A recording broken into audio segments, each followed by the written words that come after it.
Hello, I'm Susannah from the Good Property Company. We did over 200 deals in 4.5 years, so just under 5 years, at £45 million worth of property sourced for an agreed purchase price of 30 million quid.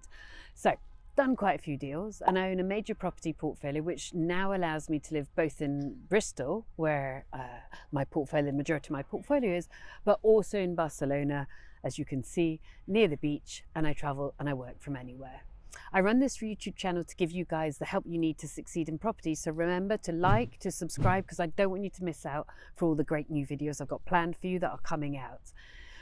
So today we're going to talk about 5 tips to help you improve your credit score. Well, what is a credit score from the beginning and why is it important to you? Because otherwise, let's watch paint dry, shall we? It is a score based on your personal and your financial information and behavior, which helps the banks decide whether they're likely to lend to you or not. So if you want to get into property, unless you are a multimillionaire already, you are going to need banks to lend to you. So it is critical that you improve and manage and monitor and just guard your credit score. So if you don't improve your credit score, it's a huge mistake. Why? Because you might well be turned down for mortgages. Banks won't give you the best deals, so it will cost you thousands and thousands and thousands of pounds. We don't want that. And they're rating for risk. So if your credit score presents you as a worse risk that for any credit or mortgages, even if you're lucky enough to be offered credit or mortgages, they're going to cost you more. So basically, why improve your credit score? Because it'll help you buy properties, and if it's not as good as it can be, it's going to cost you more money. Now I've got your attention, let's get in, shall we? If your credit is poor for mortgages, you will be rejected. It is really that simple. I had once a bill that went to the wrong house. We didn't pick it up in time. It should have come to me. It went to one of my rental houses. It was £400 and it probably cost me about 10 grand in additional interest because we didn't pick it up fast enough. And I am a banshee when it comes to managing my credit score. So I know from personal pain that this is a critical back-end admin thing that you have got to do. So I need you to stick with me. Don't switch off and go to all the sexy flipping stuff. Let's talk about improving your credit score. Because if you're planning to get a new mortgage or remortgage, it's worth starting to manage your credit file at least a year in advance. So, not taking care of your credit score could really scupper your property career before you even start. When I was in the early days, before I started paying off houses, because these days I'm quite keen to pay my houses off. I pay them down, I pay them off, but I'm still kind of managing my credit score quite carefully.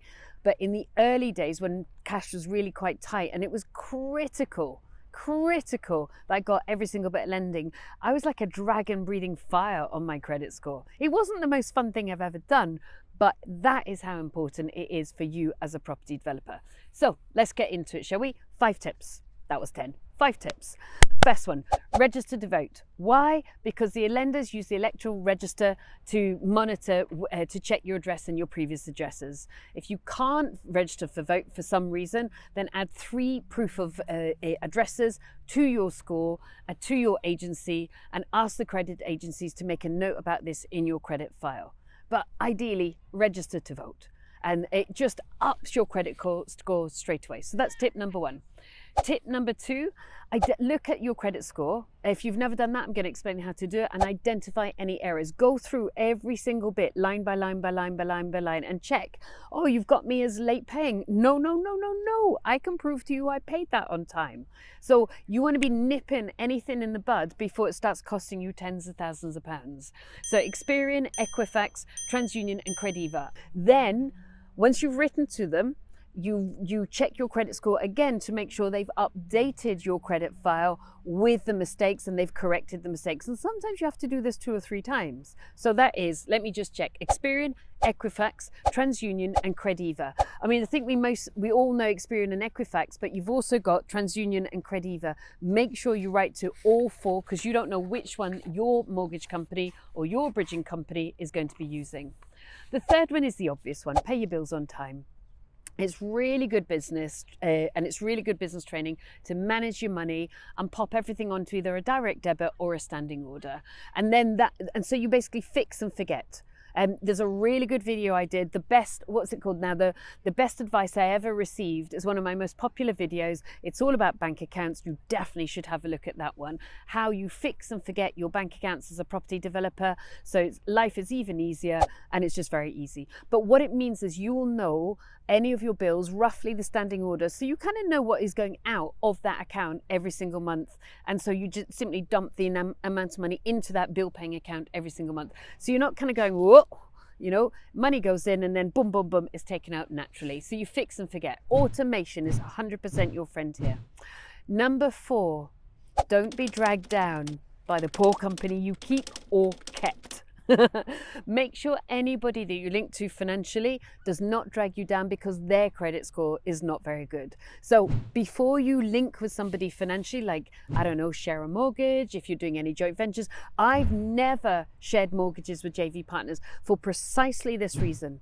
I do not want my credit score linked with their credit score. I mean, obviously, I could represent a risk, but actually I don't. I've got a 999 credit score, which is the highest you can get. But that's because I'm like a little banshee dragon. I'm like, phew, careful about it.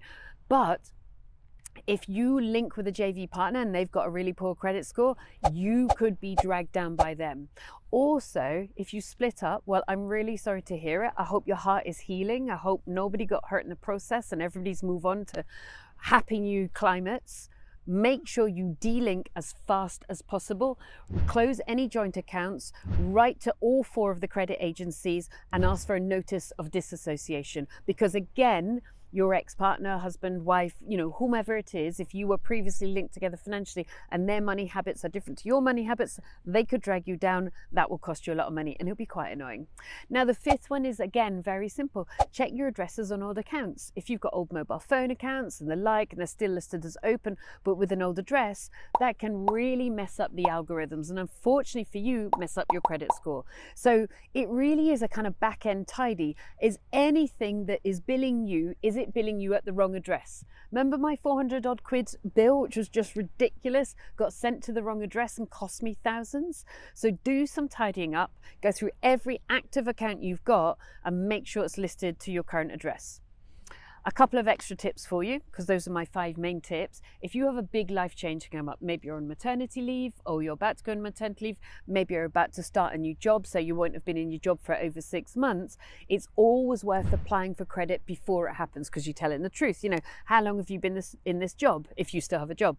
5 years. Now, the fact that you are hoping to start a new job soon and you haven't yet formally accepted it, so you're not telling, you know, you're going to make a change, but if you need mortgages, get your mortgage before you make the change is always really sensible news, because then you're making an application from a position of stability, you know, before you start really looking for a new job.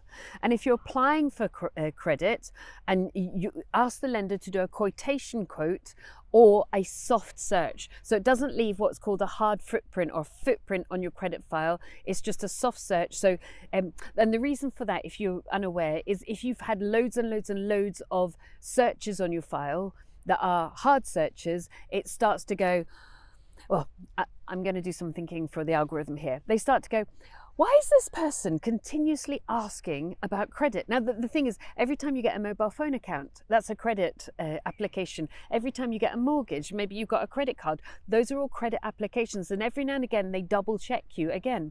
So you're going to get some what I call automatic searches anyway. So you don't want to add to that and have too many searches so that the algorithm says, do you know, it's suspect behavior. They're applying for too many pieces of credit. Don't like it, gonna rule them out, okay? So improve your chances of good credit coming your way if you ask them to apply for a soft search. So I know all of this is as exciting as watching paint dry. I know, but it enables you to leverage money. Leveraging money enables you to buy houses.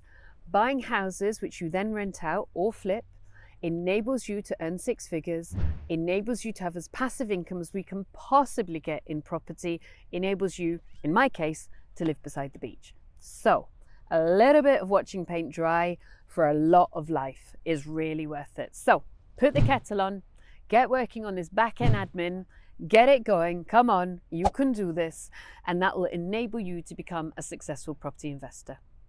So I'm going to pop somewhere in this video a little link for you to download some of my free downloads, which will be really rather super for you. So get yourself downloading. I got lots of really super pieces of information for you on property. And then remember to click like, subscribe, and if this is important to somebody that you know or care about, then share them the video, because this could be super helpful for them.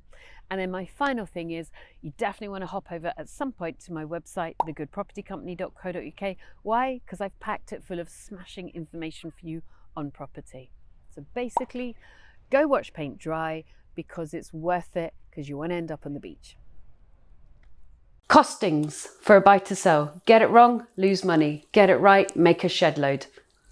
Free checklist. Go grab it now. Click on the link, download it.